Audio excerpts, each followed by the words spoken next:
ಈ lemon juice ಏನಿದೆ ನೋಡಿ, ಈ ಮಾಂಸದ ಒಳಗೆ ಹೋಗಿ ಈ ಮಾಂಸವನ್ನ ಸಾಫ್ಟ್ ಮಾಡುತ್ತೆ. ಓಕೆ, ತುಂಬಾ ಜ್ಯೂಸಿ ಆಗಿದೆ ಚಿಕನ್.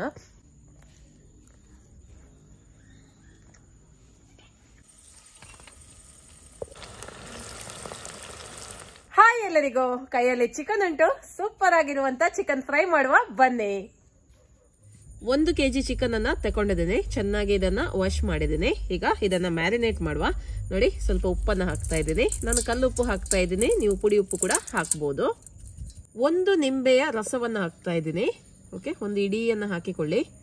ಇದುವೇ ಮೇನ್ ಇಂಗ್ರೀಡಿಯೆಂಟ್ ಇಲ್ಲಿ. ಇದಿಲ್ಲ ಅಂದ್ರೆ ವಿನೆಗರ್ ಕೂಡ ಹಾಕ್ಬೋದು. 4 ಹಸಿ ಮೆಣಸಿನಕಾಯನ್ನ ಈ ತರ ಮಿಕ್ಸಿಗೆ ಹಾಕಿ ಪುಡಿ ಮಾಡಿ ಹಾಕ್ತಾ ಇದ್ದೀನಿ. ಪೇಸ್ಟ್ ಮಾಡಿ ಕೂಡ ಹಾಕ್ಬೋದು. 1 ಟೇಬಲ್ ಚಮಚದಷ್ಟು ಶುಂಠಿ ಬೆಳ್ಳುಳ್ಳಿ ಪೇಸ್ಟ್. ಇದಿಷ್ಟನ್ನ ಹಾಕಿ ಒಂದು 10 ನಿಮಿಷ ನಾವು ಮ್ಯಾರಿನೇಟ್ ಮಾಡಿ ಇಡಬೇಕು. ಚಿಕನ್ ಅನ್ನ ಈ ರೀತಿ ಲೆಮನ್ ಜ್ಯೂಸ್ ಎಲ್ಲ ಹಾಕಿ ಮ್ಯಾರಿನೇಟ್ ಮಾಡೋದ್ರಿಂದ ಈ ಚಿಕನ್ ಏನಿದೆ ನೋಡಿ ಒಳ್ಳೆ ಸಾಫ್ಟ್ ಆಗುತ್ತೆ. ಓಕೆ, 10 ನಿಮಿಷ ಸಾಕು. 10 ನಿಮಿಷದೊಳಗೆ ಇದು ಸಾಫ್ಟ್ ಆಗುತ್ತೆ. ಜಾಸ್ತಿ ಅಂದ್ರೆ ಒಂದು ಅರ್ಧ ಗಂಟೆ ಕೂಡ ಇಡಬಹುದು. ಓಕೆ, ಫ್ರೈ ಆದ ನಂತರ ತುಂಬಾನೇ ಸಾಫ್ಟ್ ಆಗಿ ಜ್ಯೂಸಿ ಆಗಿ ಬರುತ್ತೆ. ಓಕೆ, ಟೈಮ್ ಇದ್ರೆ ಜಾಸ್ತಿ ಹೊತ್ತು ಇಡಬಹುದು, ತುಂಬಾ ಸಾಫ್ಟ್ ಆಗುತ್ತೆ. ಟೈಮ್ ಇಲ್ಲ ಅಂತ ಆದ್ರೆ 10 ರಿಂದ 15 ನಿಮಿಷ ಇಟ್ರೆ ಸಾಕು. ನಾನೀಗ 10 ನಿಮಿಷ ಇಟ್ಟು ನೆಕ್ಸ್ಟ್ ಏನ್ ಮಾಡೋದು ಅಂತ ಹೇಳ್ತೇನೆ. ನೋಡಿ, ಸುಮಾರು 10 ನಿಮಿಷ ಆಯ್ತು ಚಿಕನ್ ಅನ್ನ ಮ್ಯಾರಿನೇಟ್ ಮಾಡಿ. ಈಗ ಇದಕ್ಕೆ ಕೆಲವೊಂದು ಮಸಾಲೆಯನ್ನ ಹಾಕುವ. 2 ಚಮಚ ನೋಡಿ ಕಾಶ್ಮೀರಿ ಚಿಲ್ಲಿ ಪೌಡರ್ ಹಾಕ್ತಾ ಇದ್ದೀನಿ. ಅಂದ್ರೆ ಕಲ್ಲರಿಗೋಸ್ಕರ ಅಷ್ಟೇ. ಖಾರಕ್ಕೆ ಆಲ್ರೆಡಿ ನಾನು ಹಸಿ ಮೆಣಸಿನಕಾಯಿ ಎಲ್ಲ ಹಾಕಿದ್ದೀನಿ. ಹಾಗಾಗಿ ಈಗ ಕಲ್ಲರಿಗೆ ಮಾತ್ರ ಕಾಶ್ಮೀರಿ ಚಿಲ್ಲಿ ಪೌಡರ್ ಅನ್ನ ಹಾಕ್ತಾ ಇದ್ದೀನಿ. ಅರ್ಧ ಚಮಚದಷ್ಟು ಅರಿಶಿಣದ ಪುಡಿ, 1 ಚಮಚ ಗರಂ ಮಸಾಲಾ ಪುಡಿ, 2 ಟೇಬಲ್ ಚಮಚದಷ್ಟು ಚಿಕನ್ ಮಸಾಲಾ ಪುಡಿ. ಓಕೆ, ಇದು ಇದ್ರೆ ನೀವು ಇದನ್ನೇ ಹಾಕಿಕೊಳ್ಳಿ. ಇದು ಇಲ್ಲ ಅಂದ್ರೆ ಸ್ವಲ್ಪ ಗರಂ ಮಸಾಲ ಜಾಸ್ತಿ ಹಾಕಿದ್ರೆ ಆಯ್ತು. ಹಾಗೆ ಸ್ವಲ್ಪ ಕೊತ್ತಂಬರಿ ಪುಡಿ, ಜೀರಿಗೆ ಪುಡಿ ಸೇರಿಸಿದ್ರೆ ಆಯ್ತು. 2 ಟೇಬಲ್ ಚಮಚದಷ್ಟು ಕಾರ್ನ್ಫ್ಲೋರ್ ಅನ್ನ ಹಾಕ್ತಾ ಇದ್ದೀನಿ. 4 ದೊಡ್ಡ ಚಮಚದಷ್ಟು ಕಡಲೆ ಹಿಟ್ಟನ್ನ ಹಾಕ್ತಾ ಇದ್ದೀನಿ. ಇದು ಒಳ್ಳೆ ರೀತಿಯಲ್ಲಿ ಬೈಂಡ್ ಮಾಡ್ಲಿಕ್ಕೆ. ನೀವು ಬೇಕಿದ್ರೆ ಒಂದು ಮೊಟ್ಟೆನ ಕೂಡ ಒಡೆದು ಹಾಕ್ಬೋದು. ನಾನು ಮೊಟ್ಟೆ ಹಾಕದೆ ಹೇಗೆ ಮಾಡ್ಬೋದು ಅಂತ ಹೇಳಿಕೊಡ್ತಾ ಇದ್ದೀನಿ. ಹಾಗೆ 2 ಟೇಬಲ್ ಚಮಚದಷ್ಟು ಮೊಸರನ್ನ ಹಾಕ್ತಾ ಇದ್ದೀನಿ. ಇದನ್ನ ಒಳ್ಳೆ ರೀತಿಯಲ್ಲಿ ಮಿಕ್ಸ್ ಮಾಡ್ಲಿಕ್ಕೆ. ನೀರನ್ನ ಕೂಡ ಹಾಕ್ಬೋದು ಅಥವಾ ಮೊಸರಿನ ಜೊತೆ ಇದನ್ನ ಮಿಕ್ಸ್ ಮಾಡ್ಬೋದು. ಓಕೆ, ಚೆಂದ ಮಾಡಿ ಮಿಕ್ಸ್ ಮಾಡುವ.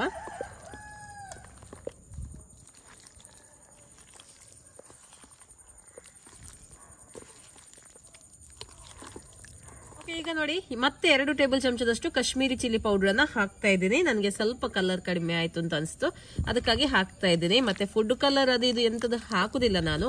ಕೆಲವರು ಹೇಳ್ತಾರೆ ಫುಡ್ ಕಲರ್ ಇಲ್ಲ ಅಂದ್ರೆ ಈ ತರ ಕಲರ್ ಬರ್ಲಿಕ್ಕೆ ಚಾನ್ಸೇ ಇಲ್ಲ ಅಂತ.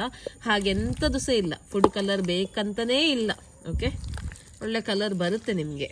ಫ್ರೈ ಮಾಡಿದ ನಂತರ ಕಲರ್ ಚೆನ್ನಾಗಿ ಬರುತ್ತೆ. ಓಕೆ, ನಾನೀಗ ಏನ್ ಮಾಡ್ತೀನಿ ಅಂದ್ರೆ ಒಂದು 5 ನಿಮಿಷ ಇದನ್ನ ಫ್ರೀಸರ್ ಅಲ್ಲಿ ಇಡ್ತೇನೆ. ಓಕೆ, ಅವಾಗ ಈ ಮಸಾಲೆ ಎಲ್ಲ ಒಳ್ಳೆ ಸೆಟ್ ಆಗಿ ನಿಲ್ತದೆ. ಓಕೆ, ಅಷ್ಟೊತ್ತಿಗೆ ಇಲ್ಲಿ ಎಣ್ಣೆಯನ್ನ ಕೂಡ ನಾವು ಬಿಸಿ ಮಾಡ್ಲಿಕ್ಕೆ ಇಡುವ. ಎಣ್ಣೆಯನ್ನ ಕೂಡ ನಾವು ಇಲ್ಲಿ ಗ್ಯಾಸ್ ಮೇಲೆ ಇಡುವ.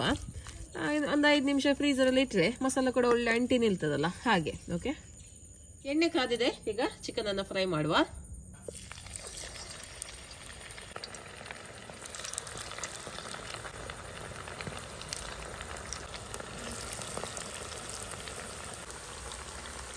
ನೋಡಿ, ಸುಮಾರು 12 ನಿಮಿಷ ಆಯ್ತು. ನೋಡಿ ಎಷ್ಟು ಚೆನ್ನಾಗಿ ಕಲರ್ ಬಂದಿದೆ ನೋಡಿ. ಫುಡ್ ಕಲರ್ ಅದು ಇದು ಎಂತದಿಲ್ಲ, ಕಲರ್ ನೋಡಿ ಇದದ್ದು ತುಂಬಾನೇ ಚೆನ್ನಾಗಿ ಬಂದಿದೆ ಅಲ್ವಾ. ಓಕೆ, ಇದನ್ನ ತೆಗೆದು ಬಿಡುವ.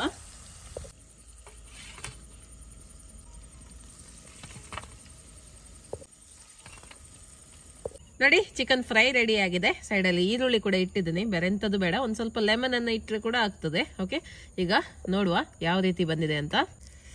ವಾವ್, ನೋಡಿ ಎಷ್ಟೊಂದು ಸಾಫ್ಟ್ ಆಗಿದೆ, ತುಂಬಾನೇ ಚೆನ್ನಾಗಿ ಬಂದಿದೆ ನೋಡಿ. ವಾವ್, ಜ್ಯೂಸಿ ಆಗಿದೆ ನೋಡಿ. ಟೇಸ್ಟ್ ಮಾಡಿ ನೋಡುವ. ಒಂದು ಈರುಳ್ಳಿ ಈ ತರ ತೆಗೆದು ಈರುಳ್ಳಿ ಜೊತೆ ತಿಂತಾ ಇದ್ರೆ ಸೂಪರ್ ಆಗಿರುತ್ತೆ. ನಾನು ಟೇಸ್ಟ್ ಮಾಡ್ತಾ ಇದ್ದೀನಿ, ನೀವು ಸಹ ಬನ್ನಿ ಟೇಸ್ಟ್ ಮಾಡ್ಲಿಕ್ಕೆ. ಮತ್ತೆ ನೀವು ಹೇಳ್ತೀರಾ ನೀವು ಒಬ್ಬರೇ ತಿಂತೀರಾ, ನೀವು ಒಬ್ಬರೇ ಟೇಸ್ಟ್ ಮಾಡ್ತೀರಾ ಅಂತ. ಸೊ ನಿಮ್ಮನ್ನ ಕೂಡ ನಾನು ಕರಿತಾ ಇದ್ದೇನೆ.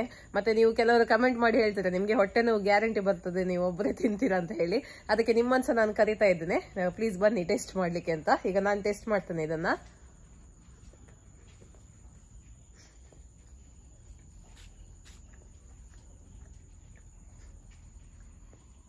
ತುಂಬಾ ಜ್ಯೂಸಿ ಆಗಿದೆ ಚಿಕನ್.